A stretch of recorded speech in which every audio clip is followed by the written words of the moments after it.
Hi guys, welcome to this session on Power BI. In this module, I want to show you how you can use simple DAX functions to enhance your visualizations. So I'm going to create a blank report,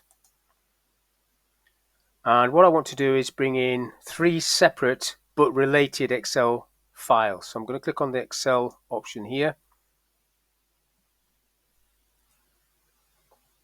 and these are the three files I want to bring in. Customers first of all.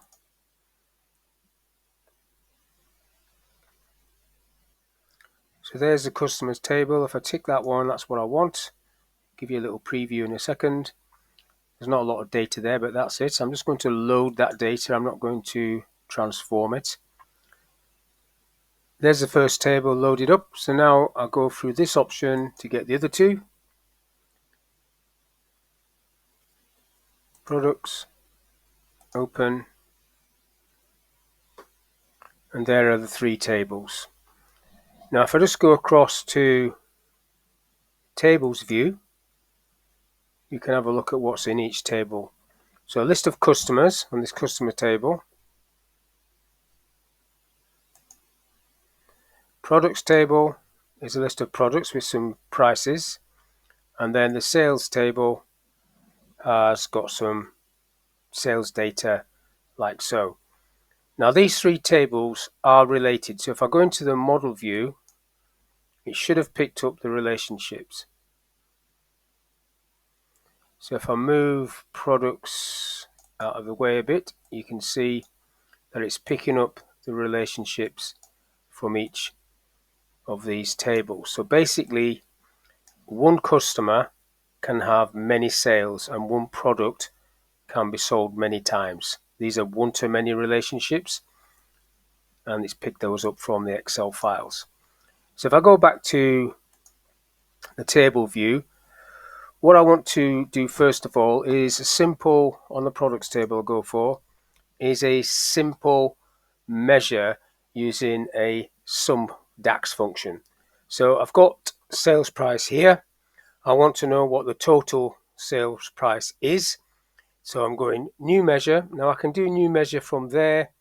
I can right click over here and do new measure, and you've got quick measures as well. So I'm just going to click on new measure first of all, and then that will load up so I can do my formula.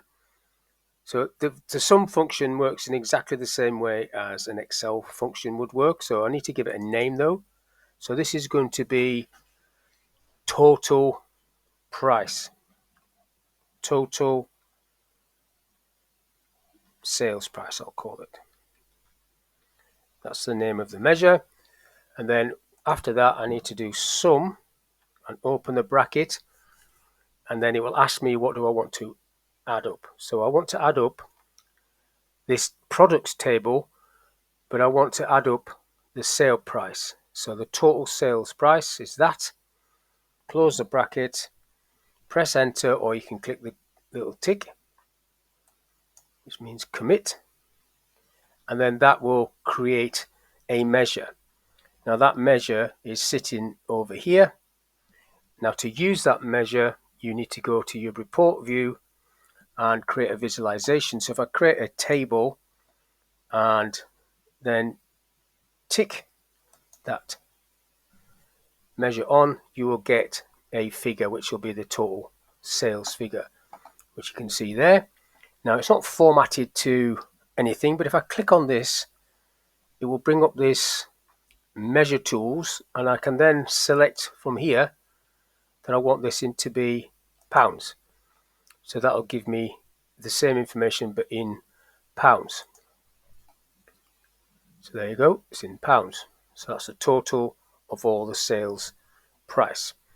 Now if I go back to this table view, I could also do a measure here as in a column. What I want is new column, and what I'm going to do is I'm going to take the sale price and minus cost price. So I'll call this profit, and then so equals and then products. So I want the sale price minus the cost price. I type product again, so it comes up with the cost price, and then if I tick that, it should just drop that in, and you can see that there, that's the measure, and it comes over there, and you can see it inside this table. Just let it open up these ones, so you can see all the fields.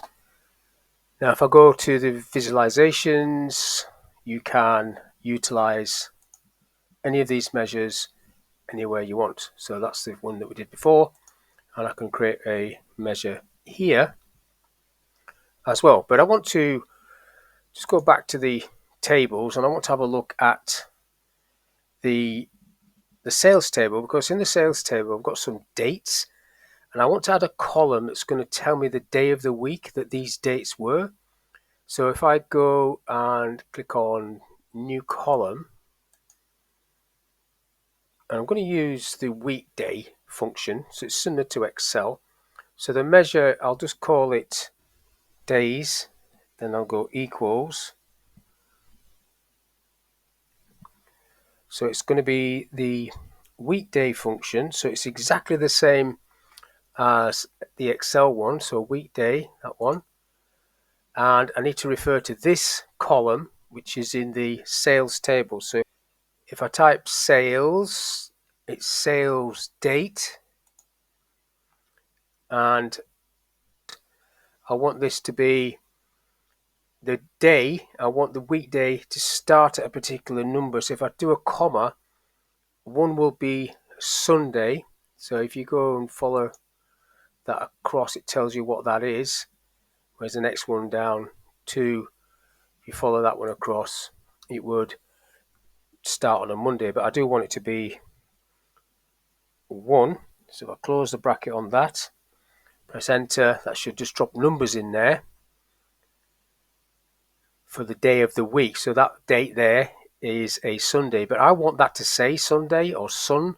So what I can do in front of this function, I can put the format function, and what you do there is after the weekday function, you do a comma, and then in quotes you do 3 Ds like that, and then you close the bracket and press enter, and then that would format that into the days, which is what I want. What you can now do is go back to your report and get yourself a little chart. Go for a column chart first off, move that over here.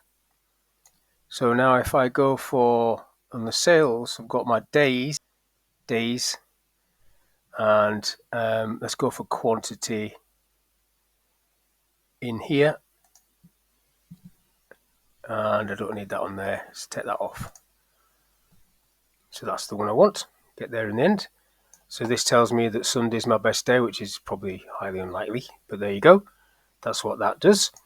So now what I want to do is create an if statement. I'll show you how you can do an if statement, and I'm going to do it on the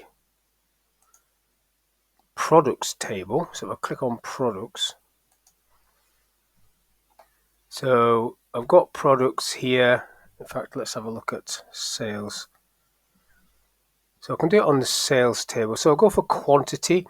So I'll insert a column and say that if quantity is over 2, then it's a good sale, or it's good. And if it's less than 2 or 2, it is bad. Simple, true or false. Basic if, very similar to Excel. But I'm going to do it in a new column. And I'm going to call this column status.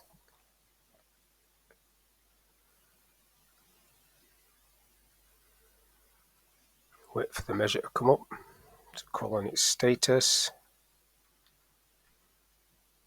So I need to do equals on that. So it's exactly the same as Excel if. So logical test is going to be if quantity, but that's in the sales table. So if I type sales again, it should come up with sales quantity. If sales quantity is greater than 2, comma, So if that's true, I want it to say good, close quotes, it's got to be in quotes, comma, otherwise I want it to say bad, like that. Close the bracket, press enter, or click the tick, and it's going to say good or bad. I want to do another measure. This time I want to know how many unique customers I have in this list. So I'm going across to the sales. I'm going to do it through the right mouse, new measure at the top there, and then this time when it comes up I'm going to select count, so I'll call it unique.